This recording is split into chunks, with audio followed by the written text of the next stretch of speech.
I'm doing something that no one else has ever done before. I, Jake Joseph Paul, will knock out, defeat, and embarrass Anthony Joshua Friday, December 19th, live on Netflix. I saw one name that stood out. Anthony Joshua. Anthony Joshua. That's gotta be it, Bernard! Fire up the jet! I'm going back to training camp! I'm fighting Anthony Joshua! Jake Paul is firing back at everyone doubting him, calling Anthony Joshua a fraud. The problem child insists he is ready to shock the world and silence every critic once and for all. Jake Paul amped up the hype by saying this is the defining moment of his career and he is stepping into dangerous territory without hesitation. He made it clear he is ready to shock the world by putting Anthony Joshua on the canvas. With the USA versus UK spotlight blazing, Jake insists he is coming in with total conviction and the belief that he will walk out with a statement victory. This is the biggest fight of my career. I'm walking into the lion's den. I'm doing something that no one else has ever done before. I, Jake Joseph Paul, will knock out, defeat, and embarrass Anthony Joshua Friday, December 19th, live on Netflix. My voice cracked, I'm still going through puberty. The biggest fight of 2025, USA versus UK. He's got the belts, the size, the history, but I have the balls. Be careful what you wish for. Jake versus Joshua, Judgment Day. He has a 90% knockout ratio, but I have a 100% chance of. Following Jake Paul's confidence and readiness to knock out Joshua, Sonnen suggested that while Joshua likely trained well, this fight may feel effortless for him. He compared it to a showcase where the top fighter experiments, moves freely, and enjoys the challenge without real risk. Jake is ready for the challenge. It was one of those things where when you got through it, like coming into the front side, I'm sure Anthony Joshua trained plenty hard for it. But coming out the back, he probably realized I didn't need to train for that at all. That was fun. That was a good time. I got to hear him call my names. I got to go out there. I got to be light on my feet. I got to land these combinations and then cut an interview and pump my hands over my shoulders like I accomplished something. What dreams are made of. And so Joshua did one of those fights. It was with Francis, and this is a completely different kind of that type of fight, but it's still that fight nonetheless. Sonnen emphasized that Jake can still gain recognition by surviving rounds or recovering from damage. Lasting past the first 2 rounds or standing up after a knockdown can be personal wins. This moment is important for Jake's career and the business side of the event. Every round counts for him. Jake Paul has abilities to win this fight. A lot of them involved moral victories. A lot of them involved getting out of the first round. And a lot of them would involve getting out of the first 2 rounds and haven't been knocked down yet.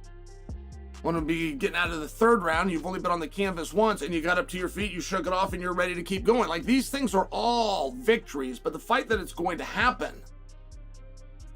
I think it's a big deal for Jake Paul. I think it's a big deal for everybody involved. I think it's a big deal that Francis looks at that fight and realizes, oh, these things make sense. Sonnen made it clear that he expects the fight to heavily favor Joshua. Regardless of the rules or exhibition clauses, once real punches are exchanged, the experience and size gap likely leads to a dominant performance for Joshua, while Jake still gains exposure and experience. Joshua's power is overwhelming. These things that make dollars, they make sense. That's his business. This was his opportunity that he missed out on. And now Joshua's gonna have a lot of fun. And overall, I see the fight being one-sided. And people keep saying, well, slow down, wait till you hear what all of the rules under exhibition clause mean. As long as they're throwing punches at one another, full speed, I don't need to know what the rest of those bylaws say to tell you it's likely a one-sided beating. Building on Sonnen's view of the one-sided matchup, Jeffries highlighted that even critics must acknowledge Jake Paul's courage for stepping into the ring with Anthony Joshua. Despite having enough money to avoid such a challenge, Paul is taking on one of the sport's most dangerous heavyweights on a global stage. It shows serious determination.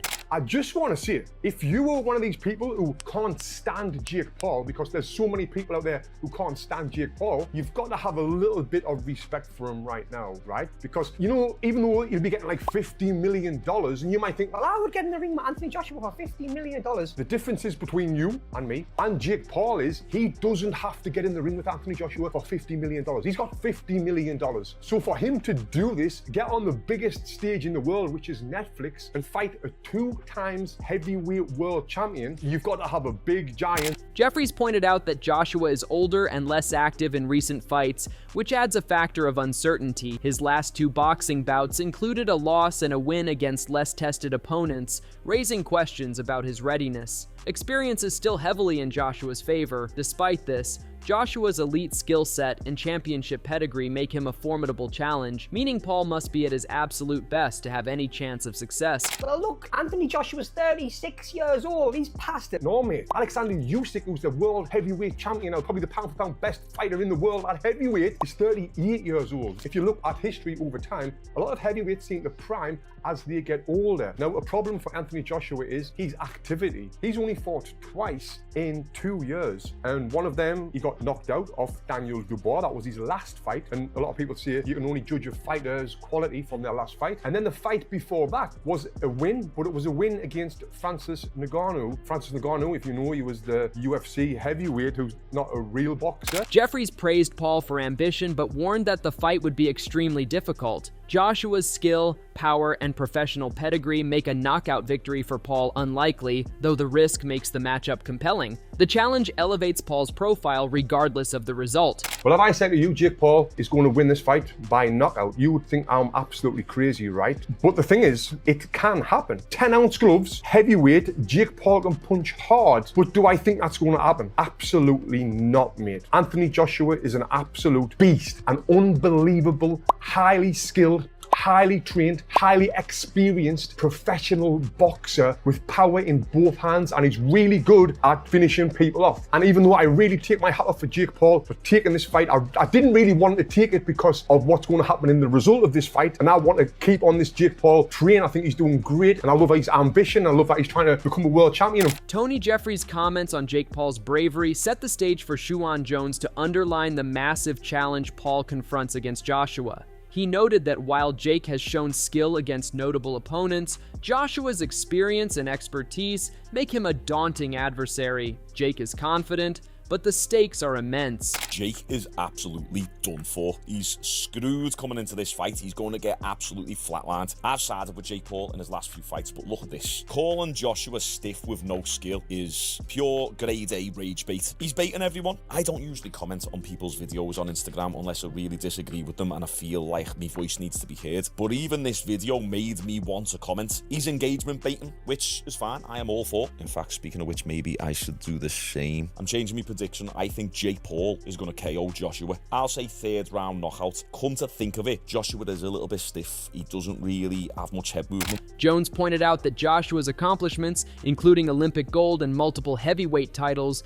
give him a massive advantage. He is accustomed to elite competition and knows how to handle pressure in the ring. Underestimating Joshua could be costly. The fight demands full focus from both sides. I will say this though, if you put yourself in Joshua's shoes, 2012 Olympic gold medalist, 2-time unified heavyweight world champion, 27 wins, only 3 losses, 24 KOs, beating Klitschko, Joseph Parker, Andy Ruiz, Otto Wallen, Francis Ngannou. Who's Jake Paul beating? A bunch of older, retired MMA fighters. It's very easy for Joshua to come into this fight just thinking, do you know what, got this in the bag, don't really need to train hard. I could get up off the couch after 6 months of not training and beat him with one hand. And then could, if he underestimates Jake Paul enough, maybe get caught. Finally, Jones emphasized that while a Paul victory would shock the world, Joshua's preparation and hunger would be crucial. Jake's mindset is aggressive and fearless, but he faces an uphill battle against one of boxing's most proven heavyweights. Both fighters need to respect the challenge fully. And then they get surprised in the ring, so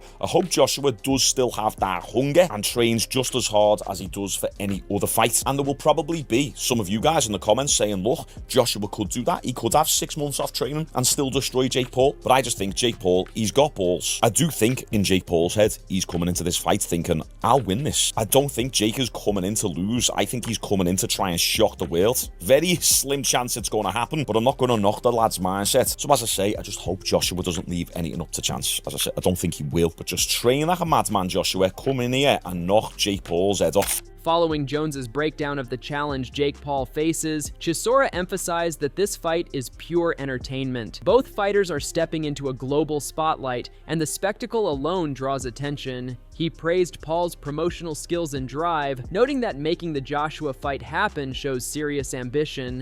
We are in the game of entertainment. Either entertainment in the ring or on the football pitch, it don't matter. It's called entertainment. People are gonna buy tickets to go watch Jake Paul and Anthony Joshua fight.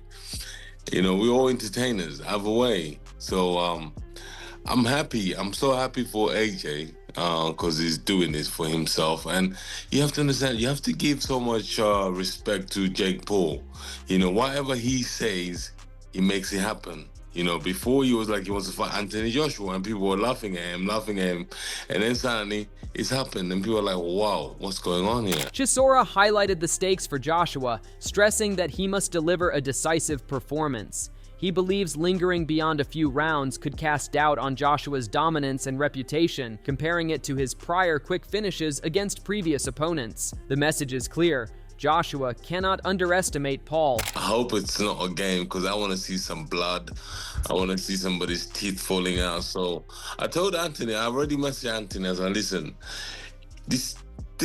I tell you what, I said to AJ, if this goes past 5 rounds, everybody's going to be having a go at you because you can't go past 5 rounds with this kid. It has to go past 1 round or 2 rounds. Past beyond 4 or 5 rounds, you know, people are going to be doubting you as a fighter himself. So he has to smoke him out like what he did Francis Ngannou in Saudi Arabia in 1 round. In the end, Chisora predicted a fast, one-sided outcome if Joshua brings his full power. He expects the fight to end quickly, possibly in the first round, and expressed full confidence in Joshua's ability to control the match. While Paul has courage and skill, Chisora sees the result as nearly inevitable in favor of the seasoned heavyweight. Now he's not worried about it. He's gonna smoke this guy out. I'm not worried about it. I'm gonna smoke this guy out properly. I'll be there. He's gonna smoke him. I can't wait. Theoretically, if he comes out swinging, right, AJ should be able to get it done in are we talking 30 seconds? If AJ is giving it everything he's got. Listen, if AJ comes in there and just blows on this kid, he's gonna just drop him to the floor. So I don't really. I'm just wasting money going to Miami because I know it's gonna be finished in 1 round. So I don't know. Are you gonna go? Oh yeah, I'm definitely gonna go. After Chisora's comments, Joey Knight warned that Jake Paul faces real danger in this fight. While some knockouts do not leave lasting damage, there is a strong chance Paul could suffer serious, long-term injury against a seasoned heavyweight like Joshua. The risk is higher than in any of his previous bouts. And I'm going to say around 50%. That's the chance that I'm giving Jake Paul to get himself seriously hurt in this fight. Now, what do I class as seriously hurt? Well, I'll tell you what I don't class as seriously hurt. Straight away, I'll rule it out. And that is Jake Paul getting stopped in this fight. Because I've seen fighters get knocked spark out, and then I've been in the bar having drinks with them afterwards. You're not seriously hurt just because you've been knocked out. I count seriously hurt as something that's maybe untreatable, can't be fixed, or will at least... Considering Paul's past high-profile fights, Knight emphasized that the potential harm to his body could outweigh the financial rewards. This matchup is far more dangerous than any he has faced before. The stakes have never been bigger for him. Will Anthony Joshua put Jake Paul out of his misery that quick? And is there more to this? Because look, there's fights like Tommy Fury, KSI, Darren Till, for example, even like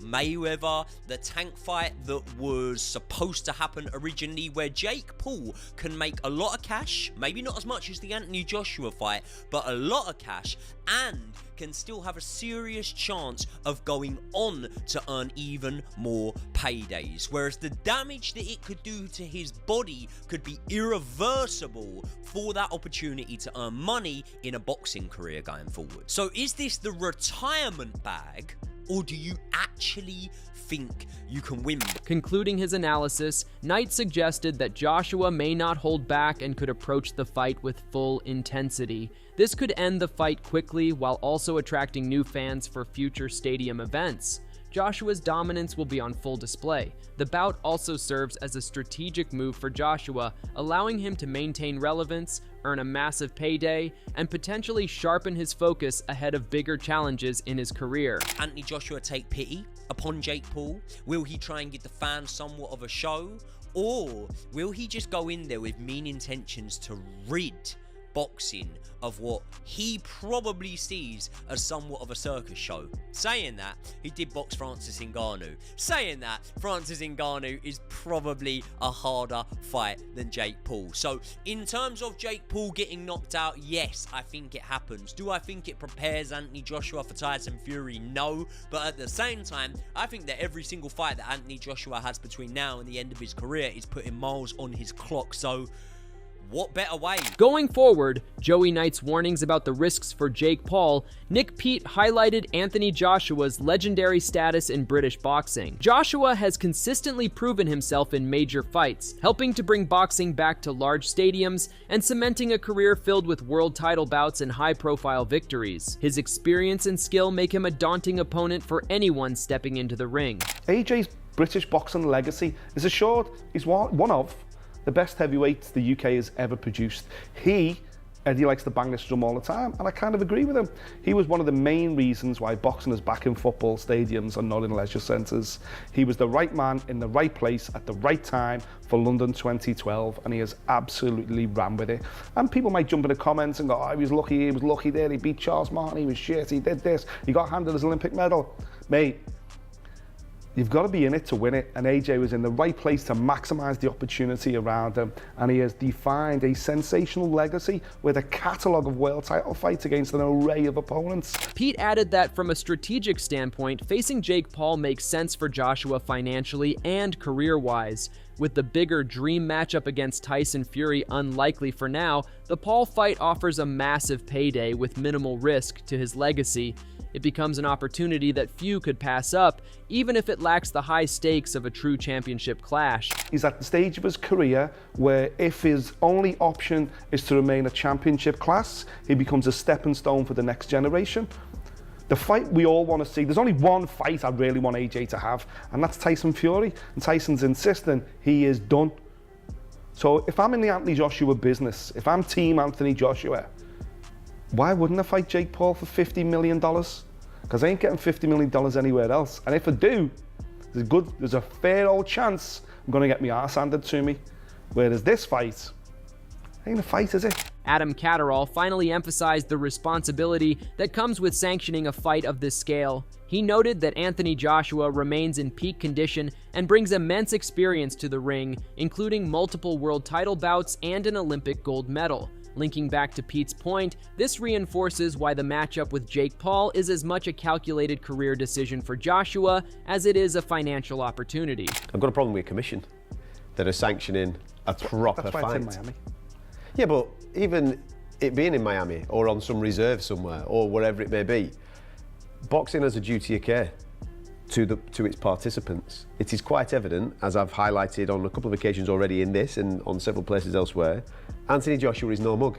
He's not old, he's 36, he's still in his athletic prime. Yeah. He's a two-time unified champion of the world, an Olympic gold medalist, and as you just pointed out, he's had 13 heavyweight world title fights. That's the most amount of world title fights anybody's had in this era, more than Tyson Fury. To sum up, Paul's courage and ambition have pushed him into the ring with a seasoned, world-class opponent, while Joshua's experience and legacy make him a formidable challenge. Analysts and fighters alike acknowledge the high stakes, with opinions divided, but the excitement is undeniable. With rule adjustments, weight limits, and massive paydays, both men face enormous pressure and opportunity. Fans are guaranteed drama, skill, and intensity, making this bout a must-watch showdown that could redefine careers. Ultimately, this fight is as much about ambition and legacy as it is about the sport itself.